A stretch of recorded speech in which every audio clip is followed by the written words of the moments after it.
Hey there, it's your boy Yort. I wanted to start a martial arts journal.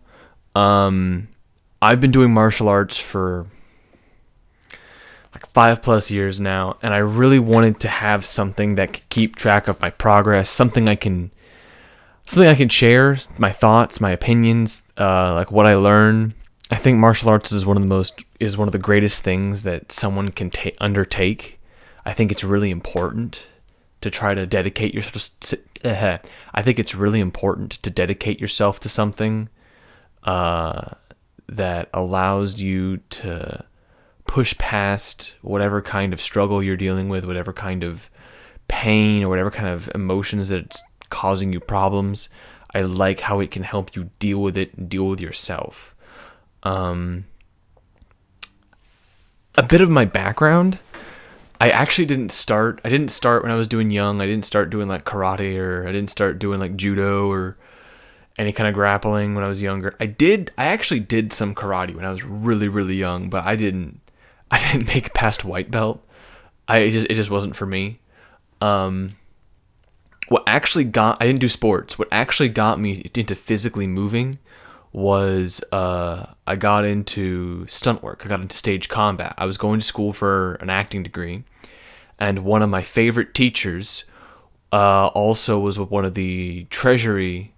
I think at the time he was the treasury. He was the Southwest regional representative for the Society of American Fight Directors, and he was also able to teach, and a part of our curriculum was to learn unarmed and broadsword or single sword from him to graduate.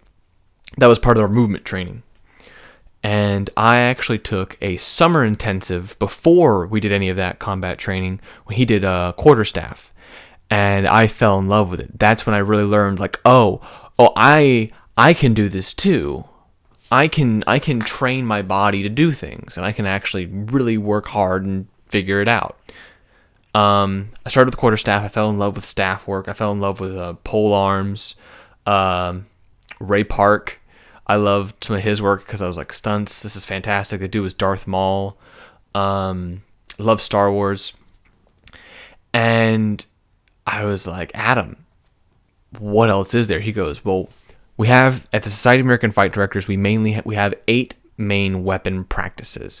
We have what's called small sword, which is developed from French court fighting. Now, also, when I'm saying this, when I'm talking about these weapon styles for the SAFD, these are all martial applications and martial techniques adapted for stage.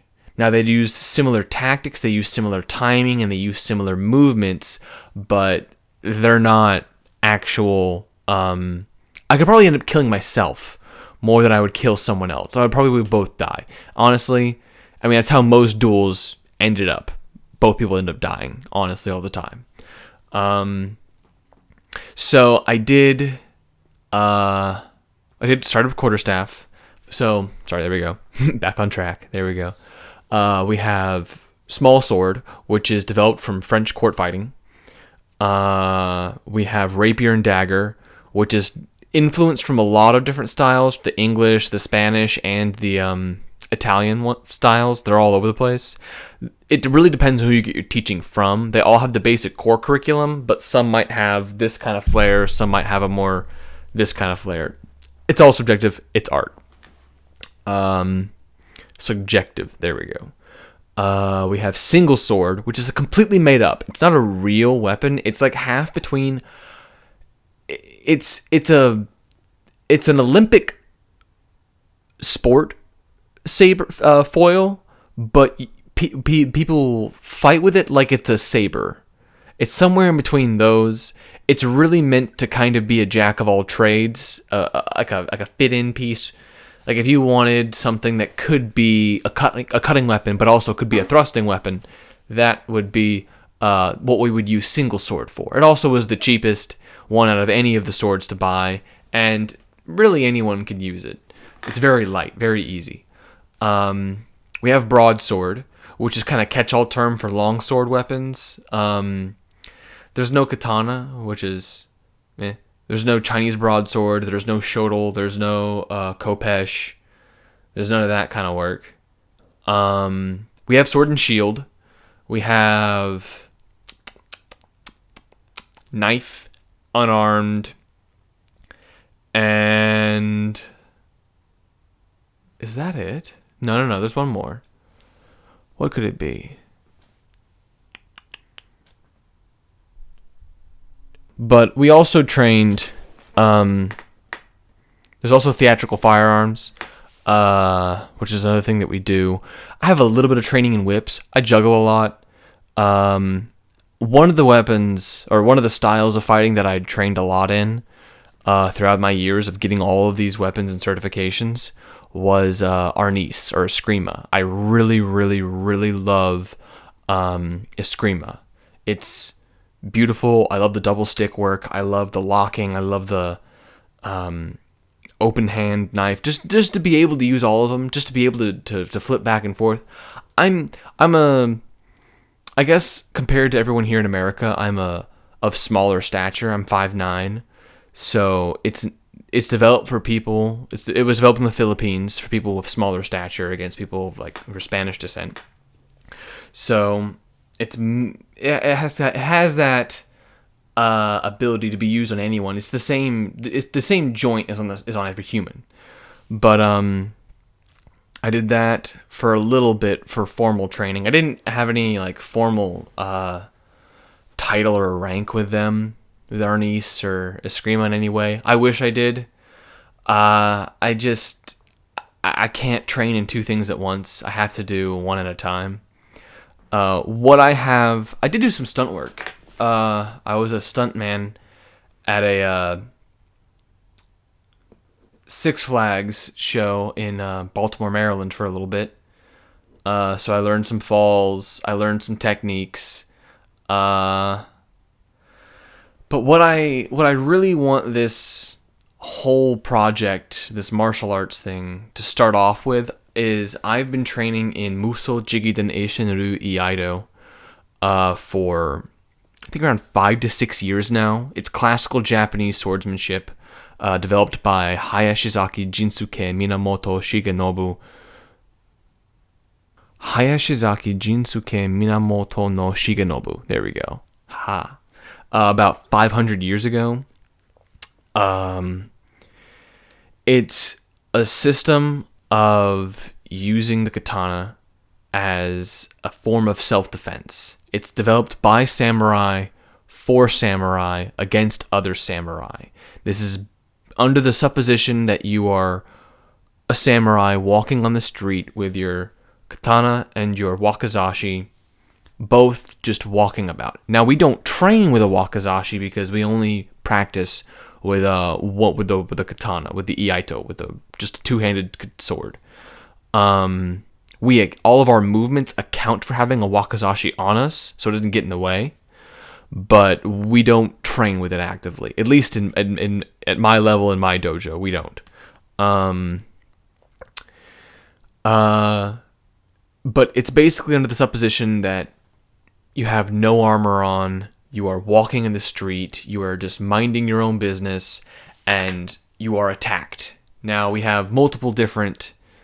each waza, each technique, comes at... like a different direction, a different approach from behind you, a different number of enemies, a different placement, a different cut, a different target.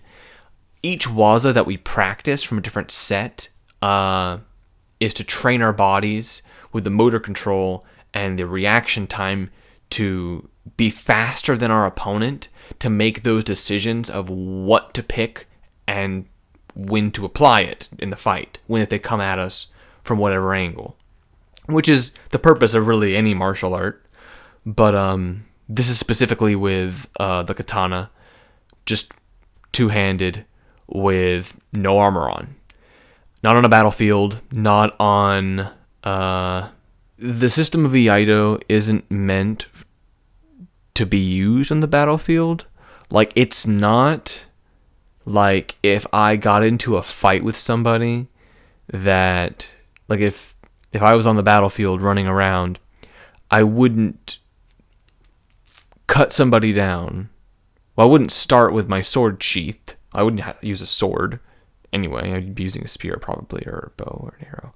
But I wouldn't be sheathing my sword in the middle of a battle and then pulling it out to cut somebody and then sheathing it again like you do in our Waza for Iaido. That wouldn't make sense. So it's not... Don't confuse it with something like that, or that it would be used like that, because it's not.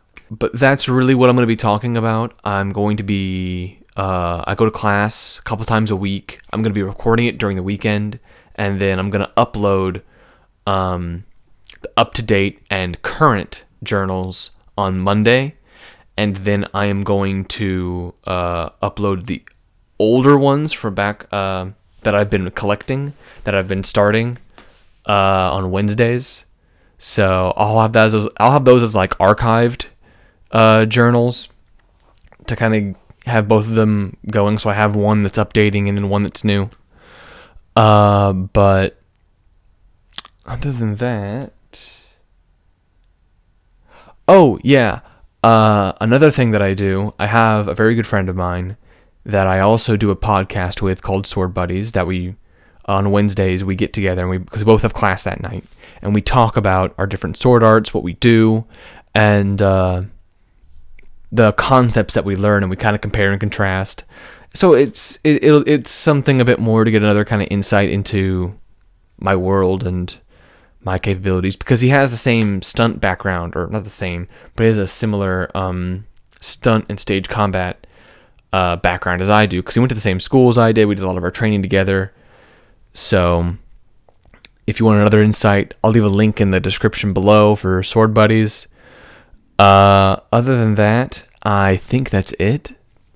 Thanks for listening. I hope you guys enjoy the journal. If you have any questions for me, or if you have anything you guys want to know, I'm going to do the best I can to be as clear as I can about the concepts and ideas, because I'm still learning. I'm by no means an expert or I'm claiming to be some kind of guru or someone who knows everything. I'm just kind of wanting to collect my thoughts and share them with y'all. I'm going to be repeating and talking about things that I learned in class, so if things sound a little funky, drop a comment. Maybe I could get back to you and talk about it in another journal. So other than that, I'll see y'all then. Thanks. Peace.